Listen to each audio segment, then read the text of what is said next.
صحابہ اکرام اور خاص طور پر حضرت ابوبکر صدیق اور حضرت عمر رضی اللہ تعالی عنہ پر اعتراض کیا جاتا ہے کہ وہ رسول اللہ صلی اللہ علیہ وسلم کے کفن دفن میں شریک نہ ہوئے اور خلافت و بیعت کے مسئلے میں الجھے رہے۔ حضور صلی اللہ علیہ وسلم کے غسل اور کفن دفن میں شریک ہونا کتنی بڑی سعادت تھی اور خود محبت رسول اللہ صلی اللہ علیہ وسلم کا کیا تقاضا تھا؟ جواب: یہ قصہ کہ رسول اللہ صلی اللہ علیہ وسلم کا جنازہ بے گور و کفن پڑا تھا اور صحابہ اکرام حضور صلی اللہ علیہ وسلم کی تجہیز و تکفین کی فکر چھوڑ کر خلافت کی فکر میں پڑ گئے، در حقیقت بالکل ہی بے سر و پا داستان ہے۔ اصل واقعات یہ ہیں کہ حضور صلی اللہ علیہ وسلم کی وفات پیر کے روز شام کے قریب ہوئی۔ بخاری و مسلم میں حضور صلی اللہ علیہ وسلم کے خادم انس بن مالک نے آخر یوم کا لفظ استعمال کیا ہے، جس سے یہ سمجھا جا سکتا ہے کہ یہ سانحہ عظیم عصر و مغرب کے درمیان پیش آیا تھا۔ فطری بات ہے کہ اس سے پوری جماعت اہل ایمان کے ہوش پراگندہ ہو جانے چاہیے تھے، چنانچہ یہی ہوا۔ حضرت عمر کو یہی یقین نہ تھا کہ سرور عالم واقعی وفات پا گئے ہیں۔ حضرت ابوبکر نے آخر جب تقریر کی تو لوگوں کو پوری طرح یقین ہوا کہ وہ ناگزیر بات جو پیش آنی تھی پیش آ چکی ہے۔ اتنے میں رات آ گئی۔ یہ ممکن اور مناسب نہ تھا کہ راتوں رات تجہیز و تکفین کر کے حضور صلی اللہ علیہ وسلم کو دفن کر دیا جاتا، کیونکہ جنازے میں شرکت کی سعادت سے محروم رہ جانا ان ہزاروں مسلمانوں کو ناگوار ہوتا جو مدینہ طیبہ اور اس کی نواحی بستیوں میں رہتے تھے۔ لازماً ان کو شکایت ہوتی کہ آپ لوگوں نے ہمیں آخری دیدار اور نماز جنازہ کا موقع بھی نہ دیا، اس لیے رات بہرحال گزارنی تھی۔ اس رات صحابہ کے مختلف گروہ اپنی اپنی جگہ جمع ہو کر سوچ رہے تھے کہ اب کیا ہوگا۔ ازواج مطہرات حضرت عائشہ کے پاس گریہ وزاری میں مشغول تھیں، جہاں حضور صلی اللہ علیہ وسلم نے وفات پائی تھی۔ حضرت علی، حضرت زبیر، حضرت طلحہ اور دوسرے قرابت داران رسول اللہ صلی اللہ علیہ وسلم سیدہ فاطمۃ الزہرا کے گھر میں جمع تھے۔ مہاجرین کی ایک اچھی خاصی تعداد حضرت ابوبکر صدیق کے پاس غمگین و متفکر بیٹھی تھی۔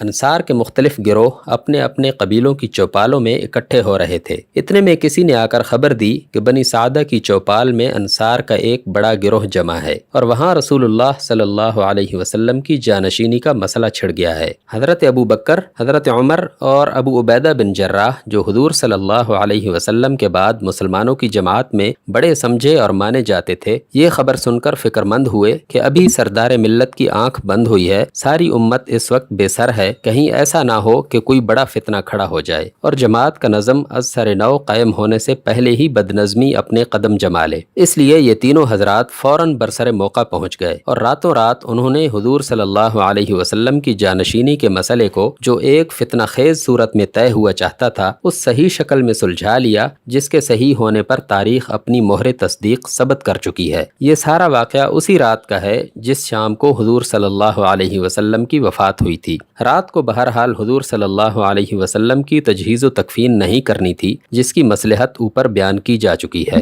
اسی رات خلافت کا مسئلہ طے پا گیا۔ صبح سویرے مسجد نبوی میں حضرت ابوبکر صدیق کی خلافت کا اعلان ہوا۔ مہاجرین و انصار سب نے اسے قبول کر کے جماعت کا نظام بحال کر دیا اور اس کے بعد بلا تاخیر حضور صلی اللہ علیہ وسلم کی تجہیز و تکفین کا کام شروع ہو گیا۔ یہ کہنا بالکل ہی خلاف واقعہ ہے کہ صحابہ اکرام اپنی خلافت کی فکر میں لگے ہوئے تھے اور حضور صلی اللہ علیہ وسلم کی تجہیز و تکفین سب آپ کے اہل بیت نے کی۔ یہ تجہیز و تکفین کسی نے بھی پیر اور منگل کی درمیانی شب میں نہ کی تھی۔ اس کا آغاز منگل کی صبح کو اس وقت ہوا ہے جبکہ حضرت ابوبکر کی بیعت ہو چکی تھی اور یہ کام حضرت عائشہ کے حجرے میں ہوا ہے، جس کا ایک دروازہ اسی مسجد نبوی میں کھلتا تھا جہاں مدینہ طیبہ کے سارے صحابہ جمع تھے، جہاں گرد و نواح کے لوگ وفات کی خبر سن سن کر چلے آ رہے تھے اور جہاں حضرت ابوبکر کے ہاتھ پر بیعت کی گئی تھی۔ جن لوگوں کو کبھی مسجد نبوی کی زیارت کا شرف حاصل ہوا ہے اور جنہوں نے اپنی آنکھوں سے دیکھا ہے کہ حجرہ حضرت عائشہ جس میں سرکار مدفون ہے اور مسجد نبوی کا مکانی تعلق کیا ہے، وہ یہ بات سن کر ہنس دیں گے کہ صحابہ اکرام مسجد نبوی میں اپنی خلافت کی فکر میں لگے ہوئے تھے اور بیچارے اہل بیت حجرہ حضرت عائشہ میں حضور صلی اللہ علیہ وسلم کی تجہیز و تکفین کر رہے تھے۔ غلط بات تصنیف کرنا بھی ہو تو اس کے لیے بھی کم از کم کچھ سلیقہ تو چاہیے۔ یہ بات کہ حضور صلی اللہ علیہ وسلم کو غسل و کفن صرف آپ کے اہل بیت نے دیا، یہ بھی خلاف واقعہ ہے۔ اس خدمت کو انجام دینے والے حضرت علی، حضرت عباس، فضل بن عباس، قسم بن عباس، اسامہ بن زید اور شقران حضور صلی اللہ علیہ وسلم کے آزاد کردہ غلام تھے۔